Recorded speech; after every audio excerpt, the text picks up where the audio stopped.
رفقا خیلی مخلصیم. قراره با بچه ها کلی صحبت کنیم در مورد اینکه چجوری آرایشگر شدن، هدفشون توی آرایشگری چیه، برنامه هایی که دارن و از کلاسی که اومدن چقدر راضین، رضایت دارن یا ندارن و خیلی موضوعات دیگه. حتما این برنامه ها رو دنبال کنید، هم تو کانال یوتیوب ما، کانال ما رو هم سابسکرایب کنید که بتونید ویدیوها رو ببینید و ما رو دنبال کنید.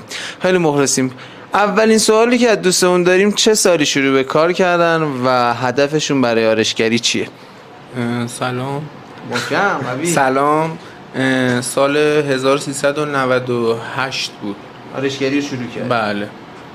و اینکه از طریق پیج شما آشنا شدم با آرایشگری، خوشم اومد. حالا از بچگی هم علاقه داشتم. درست. آشنا شدم با آرایشگری، خوشم اومد، از سبکتون خوشم اومد و همیشه تو مغزم بود که یه روز بیام پیش شما یه دوره ببینم. باعث افتخارم. خب اینو به من بده. پس شما حدوداً 5 ساله که آرایشگری، 5 سال شروع به کار کردی و علاقت هم از دیدن پیج بنده شروع شده. درست. و هدفت چیه؟ میخوای چیکار کنی؟ به کجا برسی؟ ببین خب ما چند مدل آرایشگر الان داریم دیگه، مثل زمان قدیم نیست که ما چیکار کنیم وایسیم توی مغازه‌مون مشتری را بندازیم و تموم شه بره. ما الان تولید محتوای حرفه‌ای داریم که به سبک آرت کار میکنن، هنری کار میکنن و آموزش میدن فقط.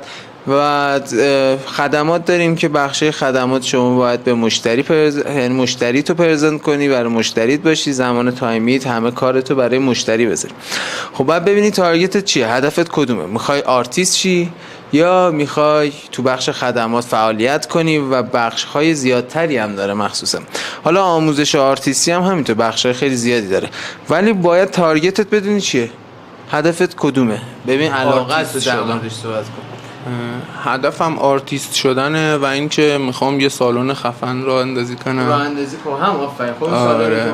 و اینکه آموزش و کارآموز و اینا. پس تو باید چی کار کنی به نظرت که بتونی به اون لول برسی؟ اول خودمو برسونم به اون حد. خب ببین به اون حد رسیدن چقدر الان تازه استارت شروع آموزشاته. قبلا هم به صورت آنلاین آموزش میدید. درست. آنلاین چطوره نظرت؟ آنلاین هم خیلی عالی بود، خیلی نکته‌های ریز. بچه‌های دیگه بله، هم شما رو هم چند تا از بچه‌های دیگه. خب تاثیرگذاریش رو کارت خیلی بوده نه؟ بله خیلی. خب ببین بچه‌ها، آنلاین خوبیش اینه که شما رو از یک لولی که مثلا اگه 30% توی لول 30% باشی میپری یه لول 70%. و خوبیش اینه که وقتی که میای حضوری چه اتفاقی میفته، نکته ها رو بهتر درک می‌کنی و بهتر به عمل به اون جایی که می‌خوای میرسی. پس آنلاین هم قبلش شرکت کردی بعد اومدی حضوری. یعنی شما اول اون سوژه رو رفتی نگاه کردی و مدرس رو نگاه کردی که ببینی قدرت کارش چجوریه، در عمل چیه، بعد انتخابش کردی که بری حضوری. خب پس آنلاین رو حتما شرکت کنید. نگاه کنید بچه، ما داریم بهتون بارها میگیم قبل از اینکه کلاس خصوصی رو بخواید برید اصلا میتونید 0 تا 100 آرایشگری به صورت آنلاین آموزش ببینید، بعد برید نکته‌های ریزتون رو به لولی که میخواید برسید. خب پس هدفت اینه که آرتیست چی؟ میدونی که خیلی سخته، خیلی واقعا هم سخته. میدونی که برای رسیدن بهش باید چیکار کنی؟ از خیلی چیزها بزنی، چیزهایی که مثل رفیق، دوست، عشق، مادر، پدر فاصله بگیری و تمام تمرکزت روی قدرت کاری خودت باشه. این کارو میتونی کنی؟